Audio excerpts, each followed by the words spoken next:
Hai.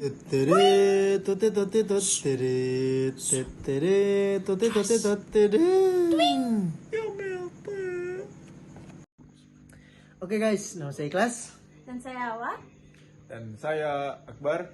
Kita akan menjelaskan tentang sejarah perkembangan komputer dari generasi pertama hingga sekarang. Check it out. Oke, langsung saja, yaitu komputer generasi pertama yang digunakan tahun 1940 hingga 1956. Perangkat komputer yang pertama ternyata dikembangkan untuk desain pesawat dan peluru kendali.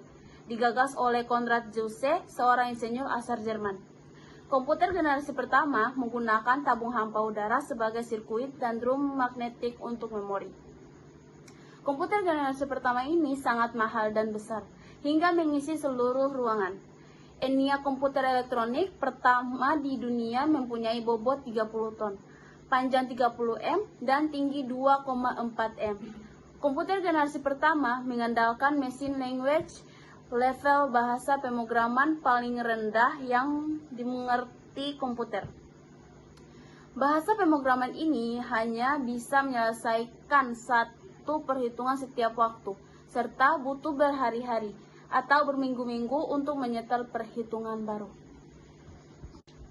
Selanjutnya, komputer pada generasi kedua dari tahun 1956 hingga 1963. Diciptakannya transistor pada generasi ini mengubah wajah komputer yang dikenal pada generasi pertama. Transistor menggantikan tabung hampa dan memulai perkembangan komputer generasi kedua.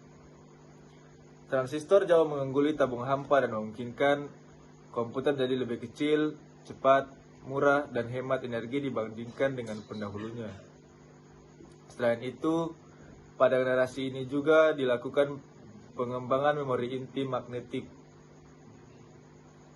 Secara umum, komputer generasi ini sudah menggunakan bahasa pemrograman tingkat tinggi. Kapasitas memori sudah lumayan besar, tidak membutuhkan terlalu banyak listrik, dan proses operasi sudah cepat. Selanjutnya, komputer generasi ketiga dari tahun 1964 sampai 1971. Pengembangan integrated circuit menjadi penanda komputer generasi ketiga. Dalam pemakaian komputer generasi kedua, transistor membuat komputer cepat panas, maka komputer generasi kedua mulai ditinggalkan.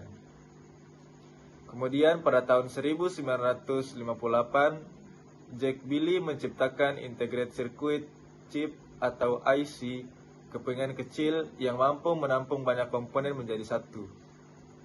Komputer pada generasi ini menjadi lebih kecil, cepat, dan serta murah. Memungkinkan juga menjadi tersedia untuk khalayak umum. Selanjutnya itu komputer generasi keempat pada tahun 1971 hingga sekarang. Salah satunya yaitu mikroprosesor menjadi terobosan dalam mendatangkan komputer generasi keempat dengan menyatukan ribuan IC ke dalam satu keping silikon. Komputer generasi pertama yang mengisi seluruh ruangan sekarang sudah muat dalam genggaman manusia. Muncullah laptop yang sangat portable dan dapat dibawa kemana-mana. Seiring komputer-komputer kecil ini menguat, mereka dapat dihubungkan untuk membentuk jaringan yang pada akhirnya mengawali perkembangan internet.